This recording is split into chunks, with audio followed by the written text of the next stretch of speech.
Hey, welcome back to another exciting episode of Lucious Showcase. I am Lucious T, and today we're looking at a Super Famicom game that has a little bit of a risque story behind it. So, I'm sure you already know what it is. It is the title, but let's check it out. I'm sure we're not going to get sidetracked in any tangents.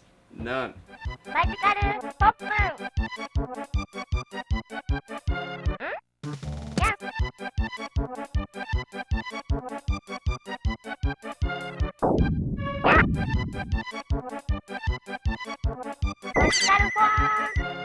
So we're talking about Magical Poppin' on the Super NES. Now, a funny story about this game, it's actually one of the more collectible Super Famicom games, and it's not for the reasons you're thinking.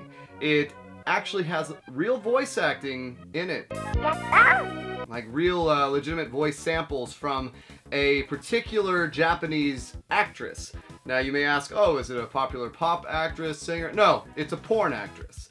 And on the back of the box, you see a picture of her. And it's funny that the name of the company is called Pack-In Video.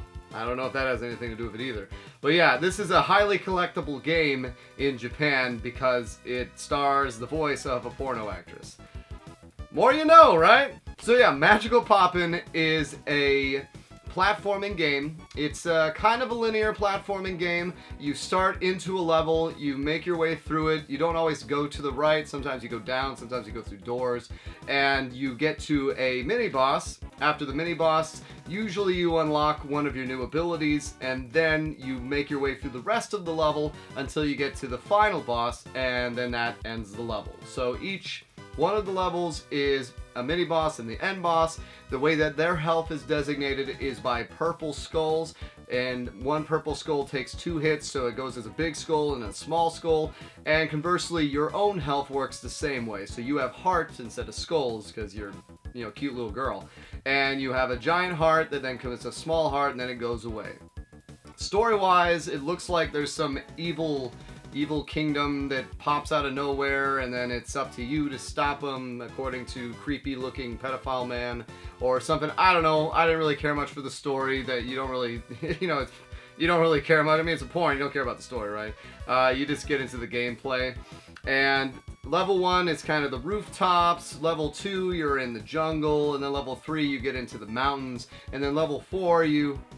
Oh wait, the game froze on me. Alright, let me try that again. Okay, level 1, you're in the rooftops. Level 2, you're in kind of a jungle setting. Level 3, you're in this kind of quarry. And froze the same place, huh?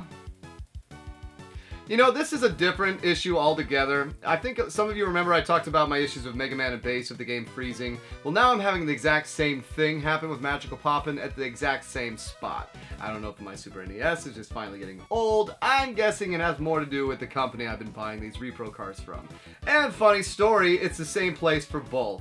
In my Repro cart roundup I did about a year ago, maybe sooner than that, I talked about GameReproductions.com. At the time, I had purchased 5 games from them. Of those 5 games, I had to send one of them back because it wasn't working.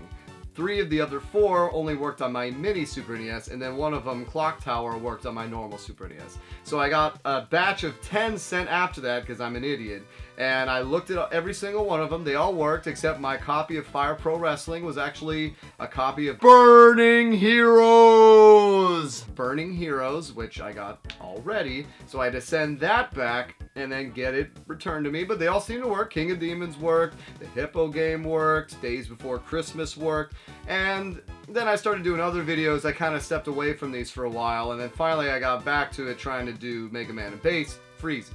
Try to do Magical Poppin', freezes. Now, the thing that really has me irritated with this company is that I ordered a 3rd order from them using store credit that I got from sending them old sports games titles that they were going to butcher, of course. Yeah, hate me. And it's been almost a year. I sent them several correspondence, most of which got ignored. It's from some company in, I think it's Kentucky, called Sean's Game World. I don't know. I want to call them out.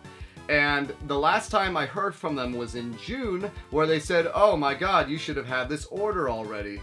We'll send it out in the next shipment.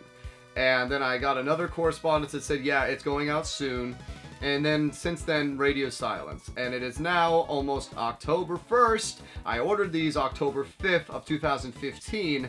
And part of the reason why I've I've been waiting for these games to show up. Well, I haven't done Sweet Home yet. It's because I'm waiting for it to show up. So, if anyone ever is interested in reproduction carts, do not ever buy from GameReproductions.com. I know I'm not going to anymore, because not only are they shitty customer service, they mess up on their games, but then they don't even have the decency to kind of follow up with you. If I sent them like 6 emails yesterday, to every correspondence I had, and I heard nothing.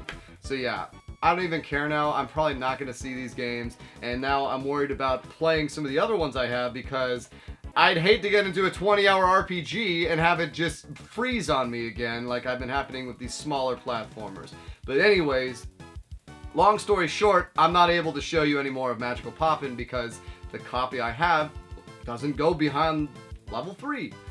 And the sad thing is, a really fun game. I enjoyed level 2 was great with the plants. You get a new ability that kind of gives you the Samus Cling Shot from Super Metroid.